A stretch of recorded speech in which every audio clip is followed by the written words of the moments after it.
You're breastfeeding in the bedroom. How do you make sure that the 3-year-old is playing safely in his room? Baby monitor. You can breastfeed. I thought that was Daddy Owen. I'm Daddy Brad. And I'm Daddy Clay, and this is the Dad Lab.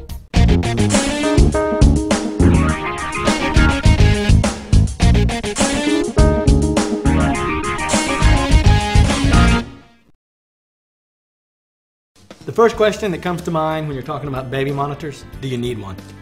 You know, it's true that really when you're talking about infants and baby monitors, you're really mostly talking about peace of mind for mom and dad, which is not insignificant. But there are some people for whom a baby monitor is an absolute must. That is, if you got a really big honking mansion, you know, it's huge between the nursery and your bedroom, you definitely want a monitor. If you've got twins or a preterm baby, you definitely want to invest in a really good monitor. You might even consider one of these units that's got a movement sensor pad in it. This is a Baby Sounds Angel Care Deluxe unit. This is a good one if you got preemies. It's interesting that you mention multiple kids. Yes. Also, as they get older, you can use them. Think about this, toddler monitor. Yeah, very good. Toddlers that are older, you're in one room, toddlers in the other, with a baby, yeah, definitely. Keeping an eye. Yes. Teen monitor. Whoa. Grandpa monitor. Whoa, whoa. Yeah, big brother. But that's Patriot Act parenting. Yeah. Well, you know what? The technology of baby monitors has really changed. I remember back with our oldest when we stretched that first tin can on a string into the nursery, and that was a proud moment. But things have changed. There's lots of choices out there now. Yeah, so many. It scares me a little bit. Yeah, that's because they've got a plug, and anything that's got a plug is pretty scary to you. Yeah. Tech boy. Well, one of the first choices you got to make, audio or video.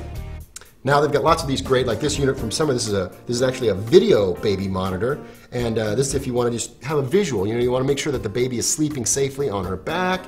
Maybe you're talking on the phone, you're trying to listen to something else, and you want to be able to just get a quick audio, get a quick visual. And dads like the visual. You take this monitor unit, you can put it on the wall and adjust the angle, or you can put it down on the tabletop and focus that on the baby. This is a pretty cool little gizmo. Obviously, there's a big jump in price between video and audio. Definitely, you're gonna step up to maybe a couple of $100 for a video unit like this, so you can see. You know, if you go with just a basic audio unit, this is a Sounds and Lights unit from Fisher-Price. This is only about $30, so you're making a big decision. Step up in price if you go video. Yeah, hearing is fine for me, but range is very important because I want to be able to go to the mall when the baby's napping. Yeah, you're not doing that. You know, you're not doing that. You're not going out to the wag a bag and snagging a big 40. You're not doing any of that. You're staying at the house. But you do need to know when you're thinking about range, like how far is it from the nursery to the man cave? Step it off. You know, you might want to step it, yeah, get your, walk that distance off, because you will pay a premium to get an extended range monitor. And usually the range is going to go from maybe 600 feet up to as far as 2,000 feet. 3 feet per step. Yes, you're going to want to do that. You're definitely going to want to measure that off. Yeah. But you're going to pay for it, so make sure you need to have that range. Yeah, absolutely. And I heard that you can use these baby monitors to listen in to your neighbor's phone conversations. Sweet feature. That's not a feature. That's actually a problem. Daddy Brad, you see, because now Daddy Troy's going to go into this. He's the gear guy. But basically, baby monitors, Wi-Fi devices, cordless phones, even RC toys are all using similar radio frequencies. So you really do have the potential there to pick up some unwanted signals and have security breaches. It's true. Whatever you're putting out over your monitor, other people possibly can listen in on their cordless phones or police scanners, or maybe with another monitor.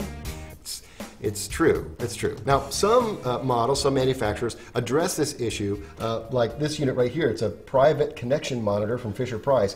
Basically, they pair the base with the receivers, and that means you got a secure connection there. Nobody's going to be listening in.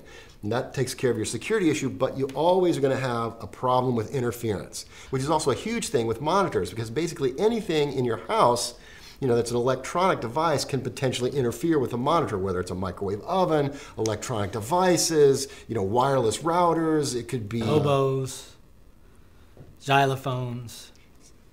Yeah, how in the hell is a xylophone have to do with a wireless router? I mean, I was Sound? talking about baby monitor. Somebody's playing the xylophone or the oboe. Here's a little tip. these monitors have multiple channels. Yes. You can kind of go back and forth. This one's A and B. Yeah, kind of like when you're, on the CB and you're saying, breaker, 19, come on. And then you summons on 19, that's code. And then you go to 3 or 5 or 7 to talk for less interference. Hey, Smokey, where's the band? Breaker, 19. What are you, that is the most down. South Carolina cultural reference ever. Loaded up and trucking. We gonna do what they say can't be done. Oh, man. I knew there was a reason there was a Trans Am parked in the parking lot. Firebird, dude. Firebird. Well, that's all for us here this week in the lab. If you've got thoughts about buying a monitor, special features that you really like, go to dadlabs.com, join the community, and let us know about them.